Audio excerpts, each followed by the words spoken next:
Bonjour,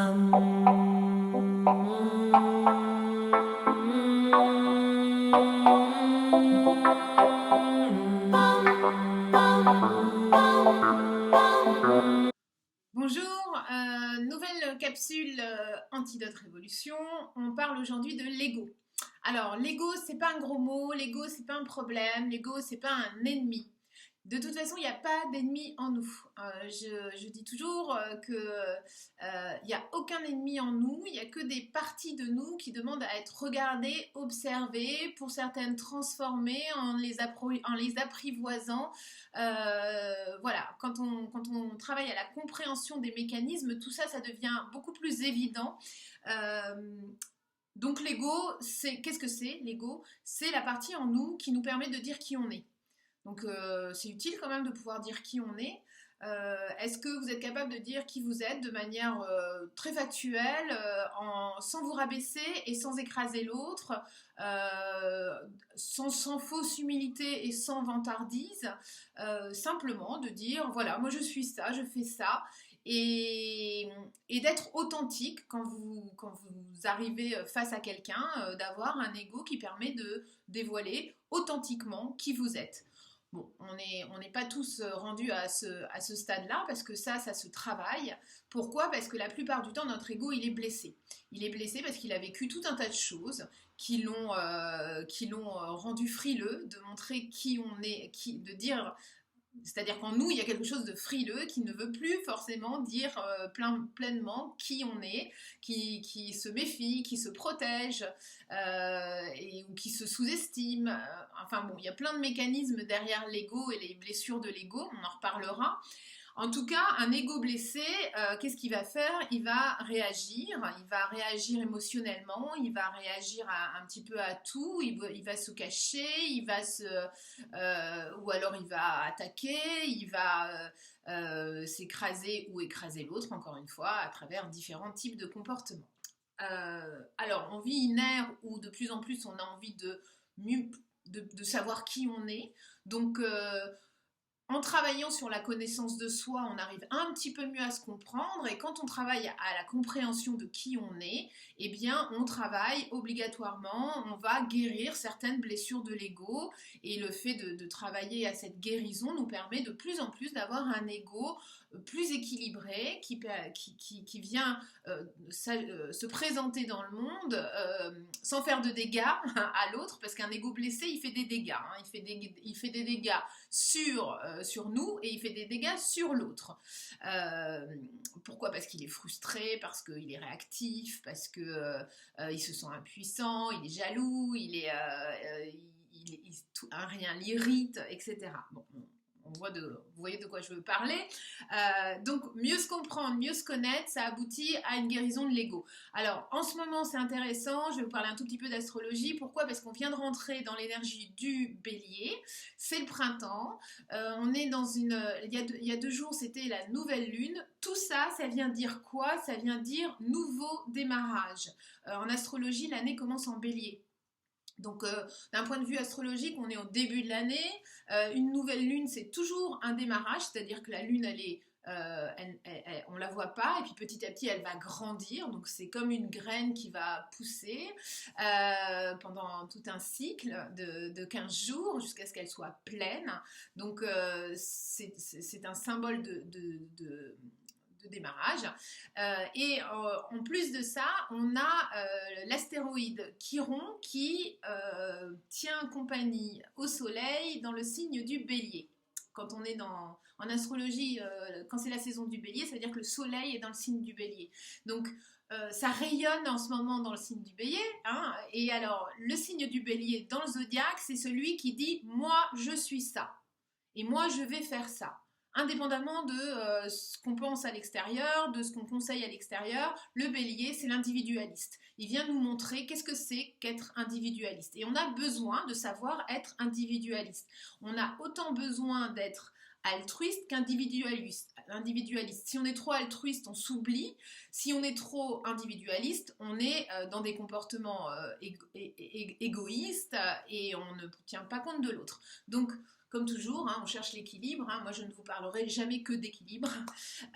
Donc le bélier, lui, il nous apprend, ok, qu'est-ce que ça veut dire? Moi j'ai envie de dire ça, moi j'ai envie de faire ça. Il suffit de regarder là ce que provoque la période en ce moment, le nombre de gens qui se réveillent et qui ont envie d'exprimer qui ils sont, qui ont envie de faire des choses, qui disent qui ils sont. Moi, la première, en faisant cette capsule. Mais il y en a plein, ça réveille en nous des envies de créer des choses à l'image de qui on est. Alors, Chiron qui vient tenir compagnie au soleil dans le signe du bélier, qu'est-ce que ça veut dire? Ça veut dire qu'il est dans la même zone, cet astéroïde, et lui, c'est justement un guérisseur, c'est celui qui vient confronter notre blessure identitaire. Il est dans le signe du bélier depuis 2 ans déjà, il va y rester 10 ans. Et on travaille de manière profonde cette notion de blessure identitaire. Ces jours-ci, ça peut frotter un peu, ça peut confronter un peu. On peut avoir des blessures liées à l'ego là qui se réveillent. Donc émotionnellement, il se peut que vous soyez un peu chahuté ou questionné. Alors individuellement ou collectivement, ça dépend. Mais en tout cas, au-dessus de nos têtes, là, ça parle de ça. Ça parle pas que de ça, mais en tout cas, là, moi, je vous fais un focus sur l'ego. Donc, le savoir, c'est toujours intéressant parce que s'observer en ayant des informations comme ça, je peux vous garantir qu'à force, si j'en parle et si je les utilise, c'est parce que je les ai testés, ces outils-là, pour moi, en tant que GPS, depuis des années parce que je suis une curieuse et que je les intègre aujourd'hui dans mes réflexions, dans ma pratique, parce qu'ils ont fait leurs preuves, ces outils, hein, l'astrologie, la numérologie, le tarot. Moi, j'utilise ces outils uniquement d'un point de vue humaniste pour comprendre ce qu'on est en train de vivre au présent. Absolument pas pour faire de la divination, comme je le dis à chaque fois, je précise, parce qu'il y a tellement d'idées reçues dans ce domaine, il est temps qu'on comprenne un petit peu mieux ce que sont ces outils et qu'on les utilise à bon escient. Donc au-dessus de nos têtes, ça nous dit qui es-tu, où est-ce que tu es encore blessé dans cet ego et ça nous invite à la guérison. Alors il y a autre chose qui nous invite à la guérison, c'est cette pause imposée, comme je l'appelle. Pourquoi? Parce que c'est une invitation à nous redéfinir hors sollicitation habituelle. C'est-à-dire que là, actuellement, on a tout ce qui nous détourne de nous-mêmes, de nos fonctionnements à nous habituellement, c'est arrêté. Donc on est dans un recentrage. Moi, je vous invite à utiliser cette période de recentrage pour vraiment vous concentrer sur vous. Parce que c'est vraiment ce qui est l'énergie collective aujourd'hui, elle nous confronte là sur cette problématique de est-ce qu'on a envie de continuer comme ça ou pas? Est-ce que quand on a un problème tous ensemble, on arrive à y voir clair, à avoir des comportements où on se prend en compte les uns les autres? Et puis aussi, individuellement, ok, quand je suis hors toutes ces sollicitations habituelles, quel est l'essentiel? C'est quoi mon essentiel finalement? Est-ce que demain, ça sera la même chose qu'hier par rapport à tout ça? Est-ce que finalement, je ne vais pas me dire que la simplicité, ça fait du bien, la non-surstimulation de la consommation, ça fait du bien, le retour à soi, le temps, tout un tas de choses. Écoutez, chacun aujourd'hui regarde ce qu'il a à regarder. Maintenant, il y a des gens qui souffrent de solitude en ce moment et ça se regarde aussi en face, tout ça. Est-ce que j'arrive à passer de bons moments avec moi-même ou est-ce que c'est terriblement angoissant? Est-ce que ça m'angoisse de ne pas parler à des gens, de ne pas voir des gens, de ne pas aller au sport, etc. etc. Aujourd'hui, regardez un petit peu ce qui vient vous heurter, ce qui vient vous stresser, vous angoisser, parce que là, vous avez une occasion en or d'aller parler un peu avec votre monde émotionnel et d'aller voir ce qu'il vous dit. Sans bruit de fond, sans détournement d'attention. Donc cet ego, depuis 2 ans, depuis que Chiron est entré en bélier, on travaille à une métamorphose de l'ego.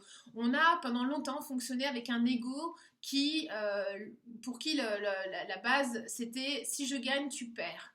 Donc c'était l'ego gagnant-perdant. C'était un ego extrêmement compétitif.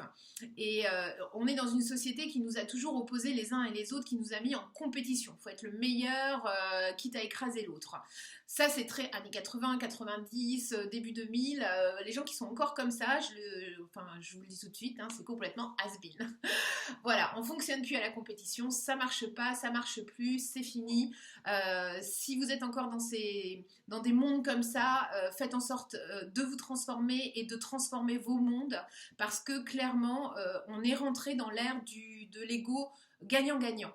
Et l'ego gagnant-gagnant, c'est un ego qui collabore. On n'a qu'à voir l'explosion du coworking, covoituring, moi on m'a interviewé il n'y a pas longtemps pour un article sur le co-dressing, etc. Donc le co est partout, on est dans l'ère du 2, 2020 c'est l'ère du 2, on va plus rien faire en s'opposant les uns les autres, en tout cas ça ne marchera plus. On va être amené de plus en plus à être obligé de collaborer. Là, ce qui se passe en ce moment, ça nous montre notre interdépendance à tous. Donc, et ça vient nous le montrer de manière assez brutale. Mais cette interdépendance, elle a aussi des qualités phénoménales. Donc, cet ego gagnant-gagnant, c'est le nouvel ego. Et aujourd'hui, nos structures ne sont pas encore prêtes à ça, parce que pour collaborer, il faut avoir été regarder ses blessures. Donc moi, je vous invite à utiliser cette période pour prendre conscience, déjà dans un premier temps, vous observer. L'observation, c'est la moitié du travail de la transformation. C'est ce que j'enseigne et je peux vous garantir que rien que de donner cette information-là à mes élèves, de faire lâcher la pression sur il faut que je change, il faut que j'arrive à régler ça, si on enlève cette injonction et qu'on se met simplement en observation, on fait déjà la moitié du chemin. La deuxième moitié, par contre, il faut aller regarder un petit peu de plus près nos mécanismes, être proactif dans ces mécanismes. Mais l'observation, c'est déjà une partie du travail. Donc moi, je vous invite à ça, là, dans cette période, à aller regarder où en est votre ego. Et on refera une partie...